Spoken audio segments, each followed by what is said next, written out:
Então, pilares de programação orientada a objeto. O que uma linguagem de programação tem que implementar para ser considerada uma linguagem orientada a objetos? Nós temos aqui 4 pilares importantíssimos para que uma linguagem precisa ser considerada orientada a objetos. Então, vamos entender quais são os requerimentos de uma linguagem para ser considerada nesse paradigma. São 4 aqui que a gente tem que aprender. E aí, a gente tem que aprender bem, decorar até esses 4 paradigmas, porque durante todo o nosso curso nós vamos estar implementando cada um deles. Tá? A gente vai começar pela abstração, encapsulamento, herança e polimorfismo, e a gente vai implementando os códigos baseado nisso. Então, a primeira coisa que a gente tem que entender é que o primeiro pilar da orientação a objeto é a abstração. Então, ela é um dos pontos mais importantes dentro da linguagem orientada a objetos, porque, como eu disse, o nosso paradigma é orientado a objetos. A gente vai olhar para o mundo real e colocar ele dentro do computador. Então, quando a gente vê alguma coisa no mundo real e coloca no computador, a gente tem que abstrair aquilo. A gente tem que entender como aquilo funciona no mundo real, mas nós vamos ter que abstrair aquilo e colocar como ele vai funcionar dentro do nosso computador. Como estamos lidando com uma representação de um objeto real, nesse exemplozinho aqui a gente tem um carro, tá? O paradigma que dá o nome ao paradigma, temos que imaginar o que esse objeto irá realizar dentro do nosso sistema. Então, o objeto carro, o que ele vai realizar dentro do nosso sistema? Esse é um exemplozinho que a gente usa, tá? Bastante comum esse do carro. Então, por exemplo, um carro é um objeto. Um software de simulação pode simplesmente ser resumido, ou seja, simplificado para propriedades básicas como velocidade e métodos como acelerar e frear. Então, a gente pode ver que aqui, o nosso carro, a gente tem uma característica de velocidade, a gente tem cor, né, que não coloquei aqui, e a gente tem métodos também como acelerar e frear. Isso abstrai a complexidade real de um carro, como omitimos um detalhe como o funcionamento do motor ou sistema de combustível. A gente não vai colocar isso no nosso programa, porque o nosso software aqui está simulando as propriedades básicas de um carro, tá? A gente não está querendo detalhar muita coisa, não. Então, nós temos que abstrair o funcionamento desse carro. Assim, o desenvolvedor pode focar no comportamento essencial do carro dentro do sistema, facilitando a modelagem e interação do software. Então, é isso. Nós temos que olhar o objeto, abstrair ele, o que vai ser necessário para o nosso sistema, e aí colocar ele aqui dentro. A abstração tem 3 pontos que devem ser levados em consideração. Ela é bem importante e no dia a dia a gente vai fazendo isso e já de olho fechado, porque assim é muito rápido, prático, simples de implementar. O primeiro ponto é darmos uma identidade ao objeto que iremos criar. Essa identidade deve ser única dentro do sistema para que não haja conflito. Então, todo objeto ele tem uma identidade única. Tá? E aí, o que é a identidade única do nosso objeto? Por exemplo, se a gente tivesse aqui, nesse caso, eu vou criar um outro exemplo aqui, vou chamar ele de carro, tá? Bem aqui. Bom, eu criei um objeto carro e ele tem uma identidade única, que o nome dela é carro. Pronto. O nome da nossa classe vai ser a identidade única do nosso objeto. O segundo ponto diz respeito às características do objeto. Então, como sabemos no mundo real, qualquer objeto possui elementos que o definem dentro da programação orientada a objetos. Então, essas características são nomeadas como atributos. Tá? A gente colocou aqui o exemplo do cachorro, né? Mas eu vou colocar lá o do carro mesmo. Quais são as características de um carro? A gente pode colocar aqui que ele tem cor. Tá?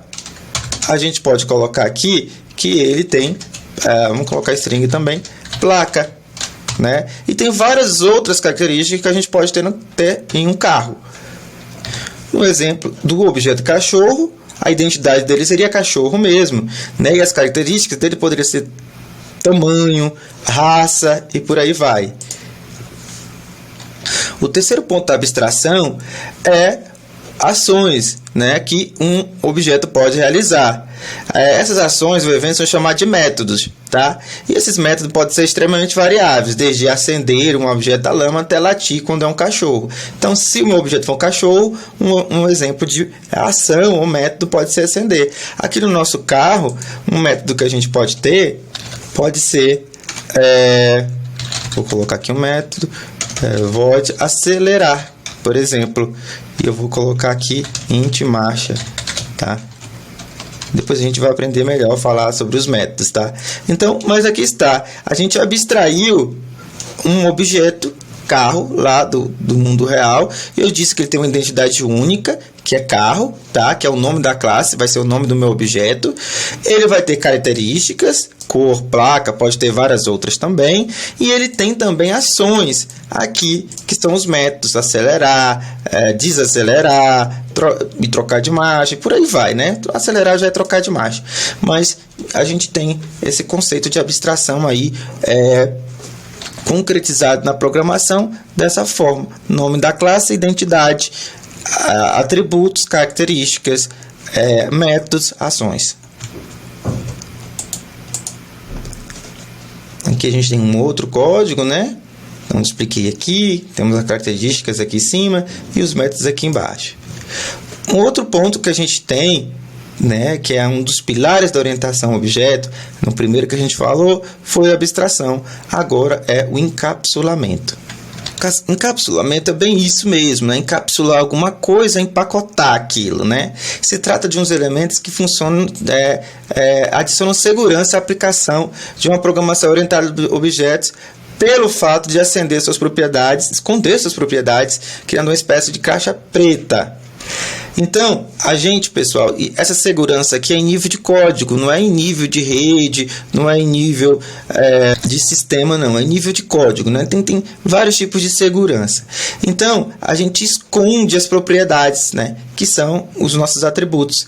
As linguagens orientadas a objetos implementam encapsulamento baseado na propriedade privada, ligados aos métodos especiais chamados get e set. Irão retornar e setar o valor da propriedade. Não vamos aprofundar muito nisso, mas geralmente a gente faz isso aqui nos nossos atributos, tá bom? A gente priva ele e deixa que ninguém acesse, para ninguém ficar modificando, e a gente cria métodos para poder modificar eles. Então, encapsular é esconder as nossas propriedades dos nossos objetos, tá bom? Um outro ponto que a gente tem é a herança. Então, o reuso de código é uma coisa muito importante aqui na programação orientada a objetos. Vocês vão ver que é uma coisa fantástica. Reduz bem o nosso trabalho quando a gente usa a herança, ou seja, o reuso de código. Muito disso se dá para uma questão que é conhecida como herança. Essa característica otimiza a produção da aplicação em tempo de código. Então, a herança é o seguinte: então, se eu tenho, por exemplo, um objeto aqui, carro, ele é bem genérico, né? Um carro, ele tem cor, tem placa, ele acelera. Então, qualquer carro tem isso. Mas, por exemplo, se eu for fazer um carro de uma outra montadora, da Ford ou da BYD, cada um desses carros, eles têm características específicas de cada um dele, mas ele também tem características genéricas de um carro. Então eu vou escrever o meu carro da BYD herdando esse carro, e eu vou escrever o carro da Ford implementando esse carro aqui, porque eu não vou precisar lá embaixo escrever um código para cor, um código para placa, um método acelerar, já está aqui em cima, entendeu? Então eu acabo chamando o carro de classe pai e o carro da BYD, o carro da Ford de classe filha. Então a gente tem um reaproveitamento de código, né? Eu não vou escrever mais esse código e nem esse, tá bom?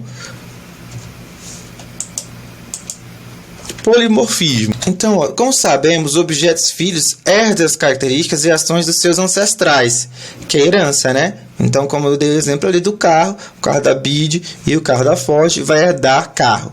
Entretanto, em alguns casos é necessário que as ações para o mesmo método sejam diferentes. Por exemplo, quando o meu carro lá da BYD for herdar acelerar, será que ele acelera da mesma forma que um carro da Ford? Pode ser que o carro da BID sejam todos elétricos, então ele pode acelerar de outra forma, né? Então, o polimorfismo consiste na alteração do funcionamento interno de um método herdado de um objeto pai.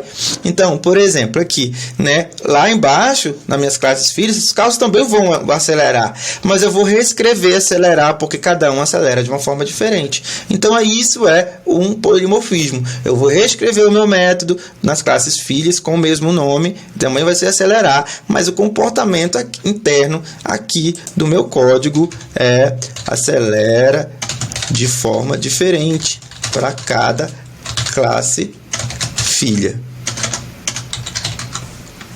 Tá? Olha, por exemplo, aqui nós temos um objeto genérico chamado eletrodoméstico. Eletrodoméstico pode ser um monte de coisa, né?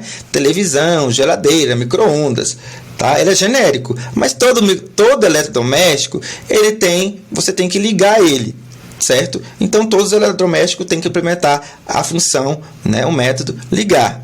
Então, temos dois objetos agora, que são televisão e geladeira, que são filhos, tá? Que são filhos de eletrodoméstico, que não irão ser ligados da mesma forma. A televisão é ligada de uma forma, a geladeira de outra. Então, nós vamos dizer que televisão é filha de eletrodoméstico, geladeira filha de eletrodoméstico, mas na hora de implementar o método ligar de cada uma, eu vou implementar diferente, porque elas são classes filhas específicas, tá?